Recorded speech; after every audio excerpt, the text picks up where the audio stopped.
नमस्कार। समय संवाद में आपका स्वागत है। मैं हूं सर्वेश कुमार सिंह। लोकसभा चुनाव नजदीक आने के साथ साथ राजनीतिक घटनाक्रम बहुत तेजी से घूम रहा है। उत्तर प्रदेश की महत्वपूर्ण पार्टी बहुजन समाज पार्टी के अगले कदम पर सबकी निगाहें लगी हुई हैं और इस घटनाक्रम में अब बसपा क्या करने जा रही है, ये राजनीतिक हलकों में चर्चा का विषय है। जानकारी मिल रही है कि बसपा भी अब गठबंधन के लिए तैयार है, बशर्ते उसे उसकी मनमाफिक सीटें मिलें। मनमाफिक यानी सीटों के संख्या के अनुसार भी मनमाफिक हो और सीटों की जो स्थान है, जो सीटें हैं जिन पर बसपा चाहती है वो सीटें उसको मिले तो वो गठबंधन में शायद जा सकती है। ऐसी जानकारी सूत्रों से मिल रही है। हालांकि कोई अभी बहुजन समाज पार्टी की तरफ से तो कोई ऐसा संकेत नहीं आया है, लेकिन ये जानकारी चर्चा में है कि बसपा ने ये मन बना लिया है कि उसको अगर वर्तमान 10 सीटें जो उसने 2019 के चुनाव में जीती थी वो मिले और उसके अलावा कम से कम 20 और प्रमुख सीटें जो बसपा ने चिन्हित की हुई हैं वो सीटें भी उनको मिले तो बहुजन समाज पार्टी गठबंधन में कांग्रेस से बातचीत कर सकती है। ये जो 10 सीटें जीती थी इसमें अधिकांश वो सीटें थीं जो मुस्लिम प्रभाव क्षेत्र में थी या मुस्लिम बाहुल लोकसभा क्षेत्रों में थी। वहाँ मुस्लिम और दलित वोट का गठजोड़ सफल हुआ। साथ ही 2019 का चुनाव बहुजन समाज पार्टी ने समाजवादी पार्टी के साथ मिलकर लड़ा था। समाजवादी पार्टी का वोट भी इनको ट्रांसफर हुआ, उससे ये 10 पर आ गए। हालांकि इसके पहले चुनाव में 2014 का जो चुनाव हुआ था उसमें बहुजन समाज पार्टी को एक भी सीट नहीं मिली थी, वो उस समय अकेले लड़ी थी। जबकि 2014 से पहले के चुनाव में 2009 के चुनाव में बहुजन समाज पार्टी ने अपने अभी तक के इतिहास में सबसे अच्छा प्रदर्शन किया था और उसे सर्वाधिक लोकसभा के चुनाव में 21 सीटें मिली थी। ये 21 सीटें उस समय मिली थी 2009 में, जब उत्तर प्रदेश में बहुजन समाज पार्टी की सरकार भी थी। हालांकि इसके पहले चुनाव में भी 2004 में भी तब बहुजन समाज पार्टी की सरकार नहीं थी, तब समाजवादी पार्टी की सरकार थी, लेकिन उस समय भी उसकी परफॉर्मेंस ठीक थी। तो 19 सीटें मिली थी 2004 में, 19 सीटें मिली थी। 14 मिली थी 1999 के चुनाव में। 1999 में 14 और 2004 में 19 और 2009 में 21। इसके बाद 2014 में कोई सीट नहीं मिली, 2019 में फिर 10 सीट मिली। अब बहुजन समाज पार्टी और इसकी नेता सुश्री मायावती जी का जो ध्यान है वो 2009 के परिणामों पर है। वो 2009 का परिणाम दोहराना चाहती हैं और उससे भी अधिक चाहती हैं। तो जो सीटें बसपा की निगाह में हैं ये वो सीटें हैं जो 2019 में उसने जीती और 2009 में और 2004 में जो सीटें जीतती रही है बहुजन समाज पार्टी, उन सीटों पर दावेदारी कर सकती है। और ये सब सीटें भी ऐसी हैं जहां दलित वोट की संख्या ज़्यादा है या मुस्लिम वोटों की संख्या ज़्यादा है। ऐसा नहीं है कि वो एकदम गठबंधन को अछूत मानकर चल रही है।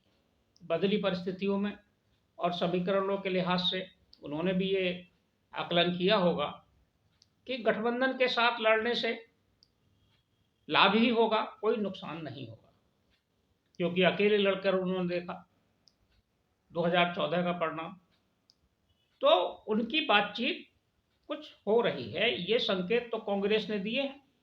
अविनाश पांडे ने पहले ही कह दिया था कि बातचीत चल रही है। अब 15 जनवरी को बहन मायावती जी का जन्मदिन भी है। उनके जन्मदिन पर कार्यक्रम भी होते हैं और बधाइयाँ देने का भी क्रम रहता ही है, स्वाभाविक रूप से दी जानी चाहिए। तो 15 जनवरी एक ऐसा अवसर हो सकता है जब कांग्रेस उनको बधाई देने के लिए कांग्रेस के कोई बड़े नेता या प्रमुख नेता उनसे मिलने जा सकते हैं। और उनसे मिलना ये औपचारिकता जन्मदिन की तो होगी ही, उसके साथ ही सीटों की शेयरिंग पर और गठबंधन में उन्हें शामिल करने की बात भी कर सकते हैं। हो सकता है कुछ सकारात्मक उत्तर मिले और आगे की दिशा, उनका जो चुनाव की दिशा है वो गठबंधन के साथ तय हो।